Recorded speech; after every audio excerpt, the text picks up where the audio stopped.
Small habits soul merging से पहले। 4 practices क्या है वो जिसे आपको करना होता है सोल मर्जिंग से पहले। ये 4 प्रैक्टिसेस जिन्हें आपको डे टू डे लाइफ में करनी होती हैं। These are the foundations of twin flame reunion and before that soul merging process. Soul merging automatic process है, पर इसके लिए आपको प्रिपेयर होना होता है। So the number 1 habit is number 1 non reactive nature. दूसरों के बातों का, सभी बातों का, जिसमें हो सकता है ऐसी भी कुछ बातें हो जिनमें रिएक्शन की ज़रूरत नहीं थी या नहीं है, पर आप उसमें रिएक्टिव हो जाते हैं। बात बात पर गुस्सा, नाराज़गी, वायलेंस शो करना ये ड्रॉबैक है ट्विन फ्लेम जर्नी में। जितना रिएक्टिव होंगे बात उतनी बढ़ेगी। So non reactive nature is a first practice should be done. Non-reactive in thought, non-reactive in word, non-reactive in action. Soul merging process में प्रिपेयर होना पड़ता है आपको आपके ट्विन फ्लेम के साथ सोल मर्जिंग प्रोसेस में। 5D में सबसे पहले सोल मर्ज होती है। आप लोग दोनों सबसे पहले रियूनियन में आएंगे 5D में, then 3D process, 3D world में रियूनाइट होते हैं।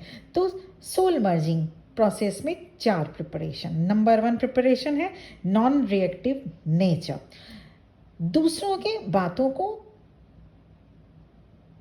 मतलब नज़रअंदाज करना सीखें। ज़रूरी नहीं कि हर बात को दिल पे, सोल पे लगा ही लिया जाए, है ना। नंबर 2 हैबिट या प्रिपरेशन क्या करनी होगी। सेकेंड हैबिट क्या होनी चाहिए, सोल मर्जिंग एक्सपीरियंसेस से पहले सच बोलने की प्रैक्टिस आपको करनी ही होगी। जितना हो सके सच बोलें, चाहे जो भी हो। सच को कोई हरा नहीं सकता।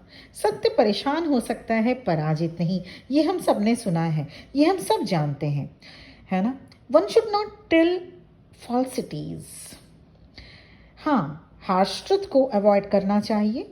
कुछ ऐसी बातें जो सही हैं पर आपको पता है उसे सुनकर सामने वाला परेशान हो जाएगा, उसे अवॉइड करें। ऑल्सो डोंट यूज शार्प टंग। जो बोलना हो उसे स्वीटली बोलें।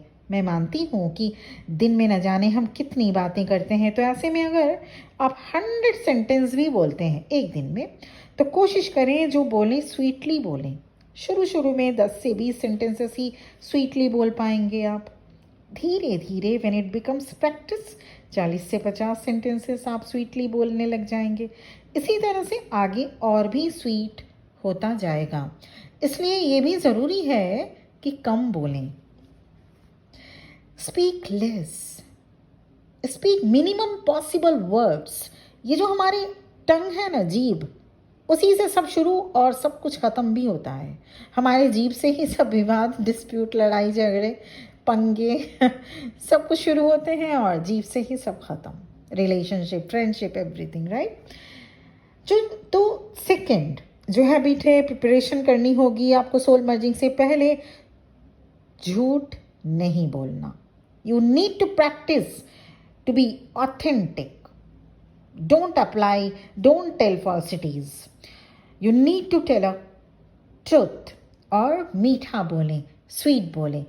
अगर नहीं बोल सकते, बहुत कम बात करें और चेक करें अवेयरनेस में। धीरे धीरे आप भी बहुत अच्छे से बात करना शुरू कर देंगे। चाहे आपके साथ लोग उतना आपके जैसा नहीं भी बात कर रहे हो, बट आप अपनी प्योरिटी क्यों खोएंगे, राइट। तो second habit is before soul merging process you need to practice to speak the truth and sweet with sweet language, with sweet tone. Third practice is celibacy. Soul merging process में, spiritual journey में ये बहुत important है। Sensual and sexual pleasure should be avoided as possible as one can. Twin flame journey soul awakening की journey है, soul evolution की journey है, soul upliftment की जर्नी है, कुंडलिनी राइजिंग की जर्नी है। खुद पर कंट्रोल बहुत ज़रूरी है। आपकी लाइफ की जो भी पोजीशन या सर्कमस्टांसेस है, उसको देखते हुए ये मिनिमम टू मिनिमम होना चाहिए। better if you can practice complete celibacy. Okay, so third practice is celibacy.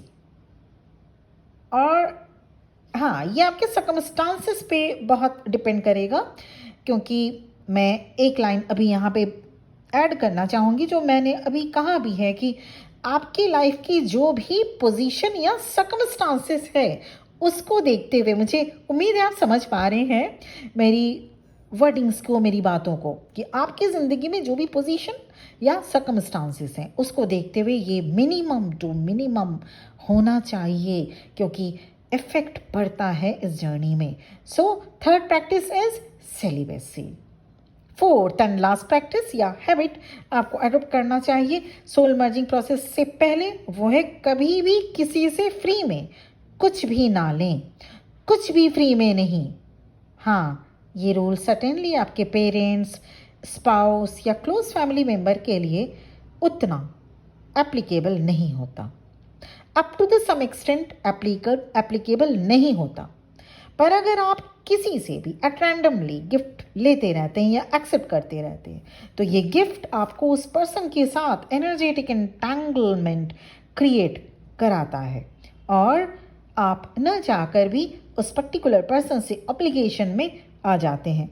Accepting gift opens you to obligations.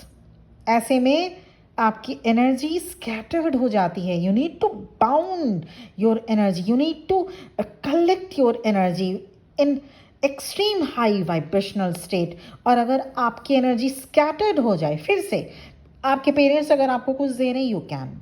आपके स्पाउस से अगर आपको कुछ मिल रहा है, यू कैन. आपके बहुत क्लोज फैमिली मेम्बर्स से अगर आपको कुछ मिल रहा है, यस यू कैन. पर उसकी भी एक लिमिट होनी चाहिए. ईच एंड एवरी डे आप कुछ भी एक्सेप्ट करते रहेंगे, नो. पोलाइटली मना कर दें. पोलाइटली आपको ये बोलना सीखना होगा. आपको ये समझाना नहीं है उन्हें जाके कि आप ट्विन फ्लेम जर्नी में हैं, इसीलिए आपको ये सारी चीज़ें नहीं लेनी है, लेकिन पोलाइटली मना कर दें.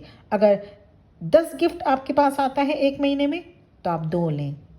अगर एक महीने में 5 गिफ्ट्स आपको आता है आपके स्पाउस से या पेरेंट्स से या कोई क्लोज फैमिली मेम्बर से, ठीक 5 गिफ्ट्स के बदले 1 गिफ्ट को आप रख सकते हैं, 4 नहीं ले. धीरे धीरे गिफ्ट्स लेने की जो हैबिट है वो कम होती जाएगी, और कम से कम में आप फिर आके एकदम रुकेंगे.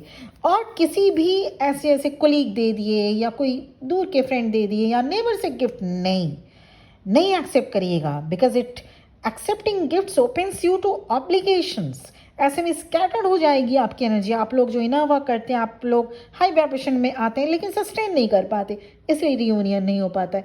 कभी सोच के देखिएगा, ये सारी चीज़ अगर गिफ्ट बहुत ज़्यादा एक्सेप्ट करने की आपको आदत है, मैं ये मानती हूँ आप भी देते होंगे, लेकिन अगर आप एक्सेप्ट भी करते हैं तो इसका मतलब ये है कि आप स्कैटर्ड कर रहे हैं, आपकी एनर्जी स्कैटर्ड हो जा रही है.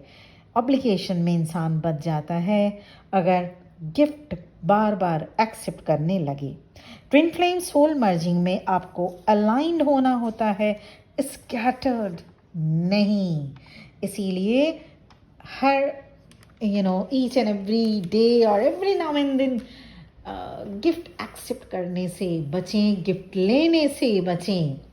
बहुत ही कम एक्सक्लूसिव पर्सन या बहुत ही क्लोज पर्सन जैसे पेरेंट्स हो गए, स्पाउस हो गए, या बहुत ही क्लोज फ्रेंड के या रिलेटिव के गिफ्ट, वो भी मैंने कहा अगर आपको सपोज महीने में 2 गिफ्ट मिलते हैं तो आप मना कर दें. 2 महीने में 1 गिफ्ट लें, 3 महीने में 1 गिफ्ट लें. एवरी नाउ एंड देन या हम हर बर्थडे में गिफ्ट, मैरिज एनिवर्सरी में गिफ्ट, आप कुछ अच्छा किए हैं उसके लिए गिफ्ट, आप फर्स्ट आए इसलिए गिफ्ट, प्रमोशन हुआ इसके लिए गिफ्ट. अगर इस तरह से गिफ्ट्स एक्सेप्ट करने लगेंगे, चाहे वो गिफ्ट्स इट रिगार्डलेस कि वो गिफ्ट 100 रुपीज़ का है या 1 लाख रुपये कैरी करता है वो गिफ्ट, नो. गिफ्ट एक्सेप्ट नहीं करिएगा. Gift minimum to minimum accept. हाँ, आपको अगर लग रहा है आपके ग्रैंड पेरेंट्स आपको गिफ्ट दे रहे हैं और इससे उनका दिल दुख जाएगा, तो हाँ आप एक्सेप्ट करिए. लेकिन हमेशा अगर गिफ्ट एक्सेप्ट करने की आदत है ना, तो इसमें आपको क्लच लगाने की बेहद ज़रूरी है। तो ये 4 चीज़ें ध्यान में रखिएगा सोल मर्जिंग प्रोसेस से पहले। Soul merging process twin flame में सबसे पहले होता है। सबसे पहले आप डिवाइन से सोल मर्जिंग प्रोसेस में आएंगे, उसके बाद 5D में आप अपने ट्विन फ्लेम के साथ सोल मर्ज होगा। तो सोल मर्ज प्रोसेस में आने से पहले ये 4 चीज़ें बेहद इंपॉर्टेंट है, ये आपको ध्यान रखना है। और इसके बाद ही आप you can experience the soul merge process with your twin flame in 5D, and again then after it leads to the soul merging process in 3D reality। तो ये 4 चीज़ें बेहद ध्यान में रखना बहुत ज़रूरी है, क्योंकि ये सोल जर्नी है। It's not a conventional type of a love affair, it's not a normal type of a love affair. Twin flame journey soul journey है, सोल अवेकनिंग की जर्नी है, डिवाइन कनेक्शन है। तो यहाँ पे कुछ चीज़ें बिल्कुल रेगुलर टाइप की लव अफेयर, बॉयफ्रेंड गर्लफ्रेंड जैसी सारी रूल्स नहीं एप्लीकेबल हो सकती। तो ये 4 चीज़ों के साथ ये वीडियो यहीं पर एंड होना मैं करना चाहती हूँ, और मुझे उम्मीद है कि आपको अगर पसंद आ रहा है लाइक शेयर और सब्सक्राइब करना बिल्कुल मत भूलिएगा। Thank you very much. आप भी अपने काउंटर पार्ट के साथ बहुत जल्द रियूनियन में आए। पर्सनल सेशन या पर्सनल रीडिंग आपको अगर चाहिए, इस वीडियो के डिस्क्रिप्शन बॉक्स में मेरा नंबर आपको मिल जाएगा। Thank you very much for listening to me. बहुत बहुत खुश रहिए। Many blessings and best wishes towards you. Om Namah Shivaya.